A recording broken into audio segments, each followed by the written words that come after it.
28 रजब 1342 हिजरी की रात वो शब सियाह थी जिसके बाद मुस्लिम उम्मा ने कोई सुबह ना देखी। मुस्तफ़ा कमाल ने इस्तांबुल के गवर्नर को हुक्म दिया कि सुबह तुलू होने से पहले खलीफा अब्दुल मजीद तुर्की छोड़ चुके हों। इस हुक्म पर फौज और पुलिस की मदद से अमल दरामद किया गया और खलीफा को मजबूर कर दिया गया कि वो जिला वतन हो जाएं।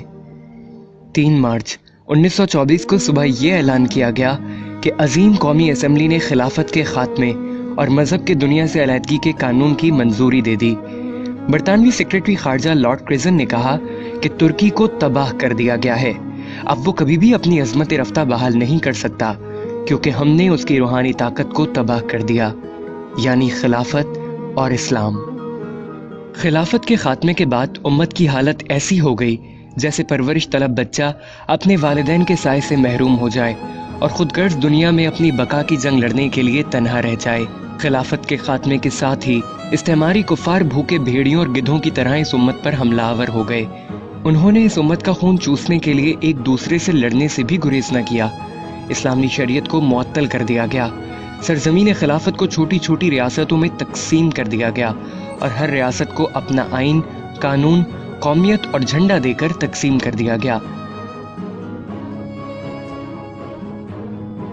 इस्लाम दुश्मन ताकतें खिलाफत को मुनहदिम करना क्यों जरूरी समझती थीं, इसका पता एक वाक़ये से चलता है। शेखुल इस्लाम मौलाना सैयद हुसैन अहमद मदनी और शेखुल हिंद मौलाना महमूदुल हसन रहमतुल्लाह अलैह तहरीक आज़ादी के सिलसिले में माल्टा जजीरे में नजरबंद थे। वहाँ एक अंग्रेज अफसर था जिसका किसी जुर्म में कोर्ट मार्शल हुआ था और वो भी वहाँ सजा काट रहा था।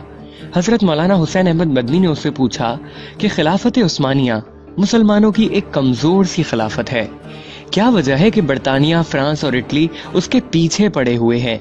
हम मुसलमान उस नाम की खिलाफत से अकीदत रखते हैं, लेकिन सारा यूरोप उसको खत्म करने की कोशिश कर रहा है।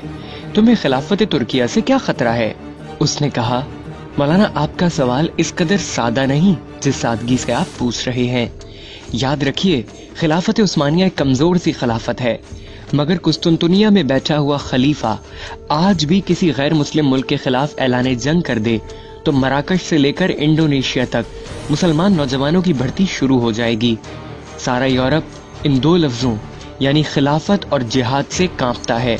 यूरोप के तमाम ममालिक मुत्तहिद होकर इन 2 लफ्जों की कुव्वत को खत्म करना चाहते हैं और उन्होंने ये कर दिखाया है। खलीफा अब्दुल मजीद सानी की माजूली और सकूत खिलाफत का इक़दाम उम्मत मुस्लिमा के लिए 20वीं सदी का सबसे बड़ा हादिसा था। मुसलमानों का मुस्तकबिल तारीख हो गया। मुकामात मुक़द्दसा गयार के कब्जे में चले गए। आलम अरब में इसराइल ने जन्म लिया। पाकिस्तान 2 लख्त हुआ। अफगानिस्तान में आतिश फिशां फटा। बाबरी मस्जिद ने चीखो पुकार की। वादी कश्मीर मुसलमानों का मक्तल बन गई। इराक का अर्क निकाल दिया। लबनान खून में नहा गया। शाम और बर्मा के मजलूम मुसलमानों के खून से होली खेली जा रही है। मुसलमान यतीम और लावारिस हो गए।